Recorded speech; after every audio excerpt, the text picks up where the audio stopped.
Episode 7 of Thrawn Watch. Hey everyone, Jeremy here. Welcome to the channel. Before I get into Episode 7, Chapter 23 of The Mandalorian, please remember to hit that like and subscribe. It helps the channel out so very much, and I appreciate it each and every time you do. And for those that already have subbed or have been longtime members, I thank you so very much. Episode 7, Chapter 23, we are absolutely down to it. There is no more time for messing around. We are in the endgame now. I joked at the beginning about Thrawn Watch, but I do wonder if we're going to have a full scene with him or if we're going to get a tease of him, how that's going to play out. Because of some of the things I heard them say at Celebration, it makes me think we are going to see him, but other things have made me think maybe we aren't. So they've done a good job of confusing me is what I'm saying. However, I would be very surprised if we don't at least get a cameo or a mention before the end of the season. For all I know, I'm going to turn on this episode and it's going to start on his blazing red eyes and pale blue face. I don't even know. So instead of yammering, how about I just get into it? Oh! Imperial probe droid just hanging out in an alley. Yeah. Report. Figured. And make it quick, as I am short on time. Bo-Katan Kryze led a squadron of Mandalorians alongside Din Djarin and his cohort. This cannot be.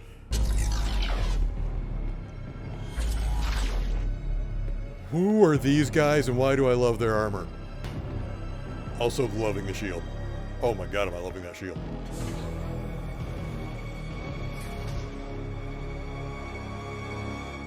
Show no sign of our true strength. Easy for you to say, Captain. Grand Admiral Thrawn's return will herald in the re-emergence of our military and provide Commandant Hux enough time to deliver on Hux. Project Necromancer. Captain Pelion, you Pelion! always speak with much authority. You have spoken of his imminent return. Perhaps it's time we look to new leadership. Oh. Here. The creation of clones is your obsession, not mine. I account for what goes on in my sector. No more, no less. The same can be said of every member of this council. Yes. Pelion looks just like I imagined him. We already received your request. And he thinks I'm being the flashy one. And reinforcements for your TIE Interceptor squadron. A resurgent in Mandalore would hamper our efforts. Which is why we need to stamp them out now. Ooh. Yes. We shall be rid of the Mandalorians once and for all. Long live the Empire! Long live the Empire! Grogu on her lap. Maternal Bow is just winning me over every second. IG's back. Well, kind of. The pilot provides cognition. Yes. Grogu can pilot it. Bad baby. Well, he's too little to operate this. No. Maybe when he's older. No. What? What do you mean, no? No. I think he's saying he's old enough to operate it. Yes. Get him out of there. No. Hey, I love it so much. yes, what? Yes. Yes. Yes. Yes. Yes. Yes. Yes. He's just excited. Yes. Love it. Yes. Yes. I need volunteers from both tribes. I will go. Grogu as well. Yes. We're going to Mandalore. Oh my goodness, we're retaking Mandalore. I'm betting the Empire is going to be there, though.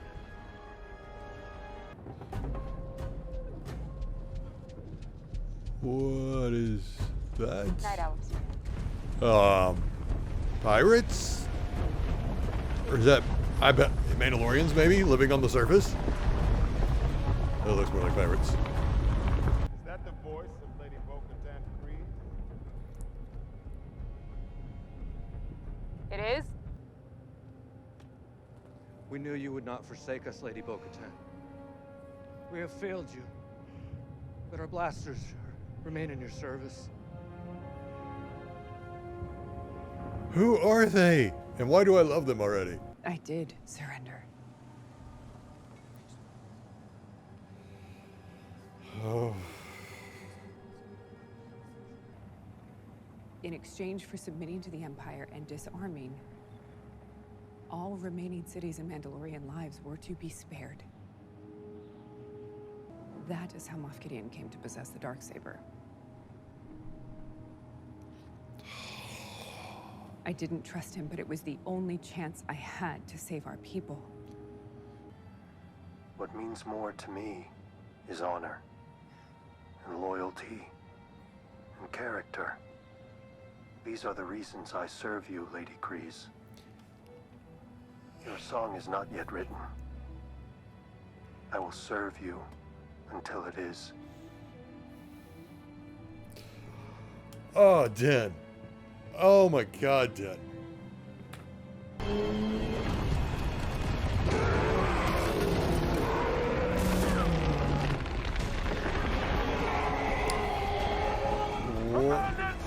What is that thing? Oh!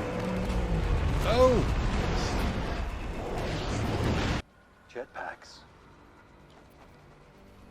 More survivors. No. Those aren't Mandalorians.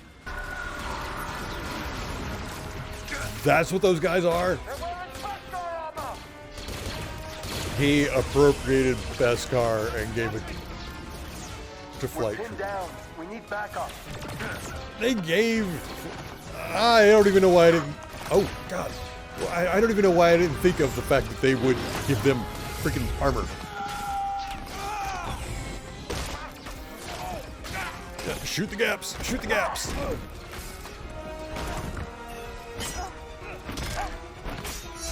Okay, kid. You've got to keep up. Is this a trap? This is a trap.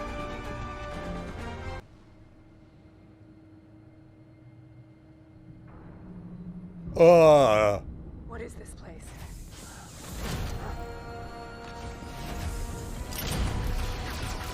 It's an ambush. Oh no, I know what's about to happen.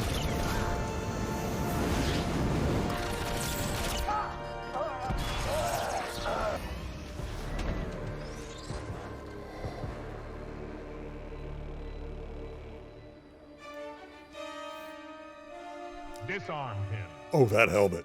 Of course, he built a crown into his helmet. Thank you for gathering the Mandalorians into one place. And the most impressive improvement is that it has me in it. You see, every society has something to offer. By aggregating the best of each, I will create an army that will bring order to the galaxy. No! Oh, I was afraid of this. This is the way.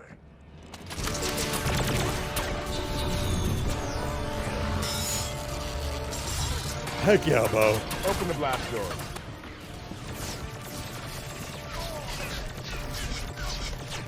Vizsla gonna sacrifice himself. We're clear! Fall back! Vizsla, come on. Come on! Go! There are too many. No! This is the way. That gun's freaking melting.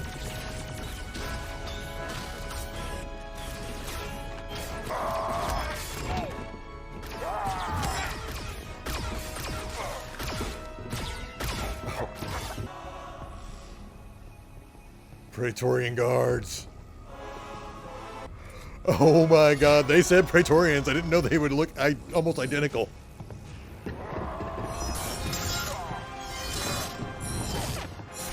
Oh,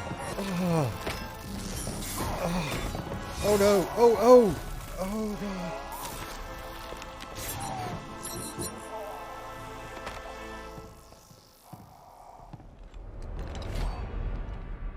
New Dark Troopers. I was not expecting that, but I mean, it makes sense. It makes sense. I mean, what does he do all the time? He makes Dark Troopers. But also, I wanted to point out, Mandalorian's going to live on with me because and the suits are even better because I'm in them. Okay, is he saying he's cloning himself?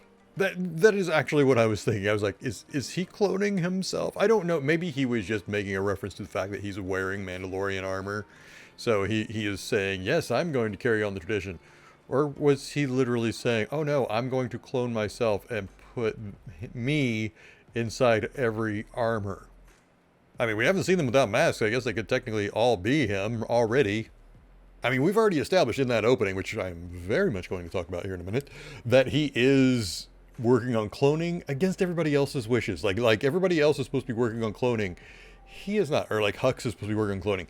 He is not. So that makes me think maybe he's not actually trying to recreate the Emperor. Maybe he's trying to create a version of himself that is Mandalorian, that is himself, that is Jedi, that is he trying to create like this ultimate version of himself? I'm starting to wonder that, because the way he described it is, oh, I'm going to take the best parts, and I really think that he's going full mad scientist, like full on Frankenstein with this and trying to create that now. You know, they want to bring back the Emperor.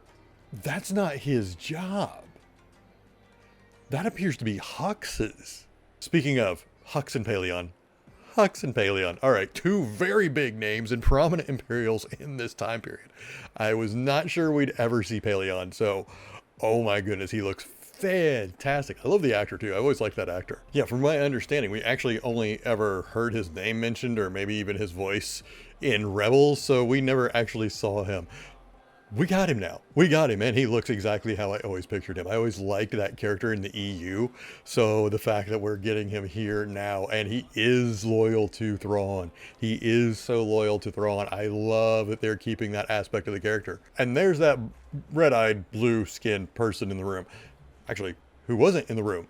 Actually, I am curious on how they are treating Thrawn.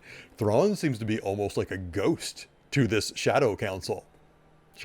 He seems to be someone that maybe only one or two have met, like Paleon and Hux seem to be like maybe two guys that have met with him. Everybody else is just almost hearing him word of mouth, like, oh yeah, Thrawn's out there and he wants us to do this, and he's out there and he wants us to do this. And, or is it even that? They almost treat him like a religious figure, almost like, ah yes, the second coming of Thrawn is upon us. Okay, is he actually talking to you guys, or do you just believe he's out there? Because you're deifying this man. And I cannot quite tell if...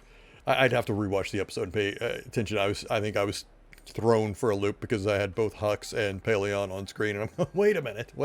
I've only seen you in books. Get it? Seen you in books. But to me, in this first watching, it really came off as though he's someone they don't really meet with, ever. That he doesn't attend any of these meetings, that everything is word of mouth. It's either coming from Paleon or somebody else, and the council itself hasn't been meeting with him, which is why they were so ready to turn to new leadership, because they were feeling like, well, this guy doesn't even really exist. We just hear he exists at this point. I really loved an aspect of that council too, where, did you notice that some of them were proper Imperials, but the others were very much, the one guy came off like almost like a pirate. He was a true warlord. He was just in it for himself. And there were a couple of them I was looking at like, yeah, you're in this for yourself. You're not in this for the Empire. And you could argue that to a degree for everyone, because they all want power. That's what the Empire promotes. It wants you to crave power. It wants you to crave station. I look at Hux and Paleon as Imperials who don't want that, who really are in it primarily for the Empire because they're believers. Do they want better station? Absolutely. But only in serving the Empire. Like that, at least that's what I know of them from like books anyway. Gideon has aspirations to more. But that one guy especially, I don't know what his name was, that one guy especially, I was looking at you like, oh no, you just want to sit on a giant pile of treasure and be king of your sector. So yeah, at this point, I think Thrawn is more likely to just be an appearance at the end, maybe even a post-credit. I don't expect him to be a major player in this next episode. And that's fine. That's fine. From what they said at Celebration, I had heard someone say, oh, is this going to... they asked Filoni and Favreau, oh, is, Mando going to set up Ahsoka? Like, you're going to watch the end of Ahsoka and that's going to... or end of Mando and it's going to lead right into Ahsoka. And they were like, no, that's not the way this is going to work. So I tend to believe them. I think that this is going to end with the appearance of Thrawn, but not necessarily with something that leads directly into Ahsoka. Like the thread from this is not tying directly into Ahsoka. In other words, the Gideon storyline is going to be going on over here, while the Thrawn storyline is going on over here. Same universe, same timeline, but just not overtly connected because they're all Imperials, but they got their own things going on. Okay, I got to talk a couple things about Den right now. One, him talking about his loyalty to Bo. Wow. You knew he was loyal to her, but you didn't know how far it had come. That he practically declared, his love for her with that. I think that is as close to an I love you, I know, as we're going to get for a minute. Because Den truly told her he is following her, that he is devoted to her. And that was almost overwhelming to hear, because I always looked at them as partners when he is looking at her like someone to lead. Wow. But the other thing I needed to talk about was I love that they're setting up that this season finale, we're saving Den. Last season, we were saving Grogu. This time, Grogu is going to be helping others save Den. I like that. I like that flip, because you can't have every season end with the same thing. Oh, now Den's got to go save somebody. No. He's been captured now. We need to save him, as well as kick these people off Mandalore, or else we're never going to retake our home. And how are they going to do that? I have no idea. At this point, the Mandalorians are outnumbered. They're outgunned.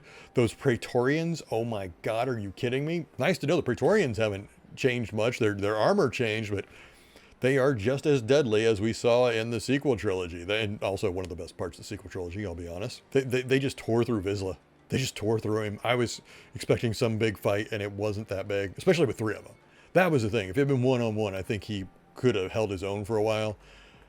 But with 3, he was just toast. He was just toast. And now we know why Gideon asked for them. Because they are just murder machines, and they took him down like it was a breezy Sunday afternoon. All right, there's a lot to unpack from this episode. What did you think? Leave your comments below. Was there a moment that stood out for you that I maybe didn't mention here? Are you freaking out about dark troopers in Beskar armor? What do you think Gideon's endgame really is? Whatever your thoughts, leave it in the comments below. Like I mentioned up top, please remember to hit that like and subscribe. And before I go, as always, please take care of yourselves, and please take care of each other. Thank you so much for watching.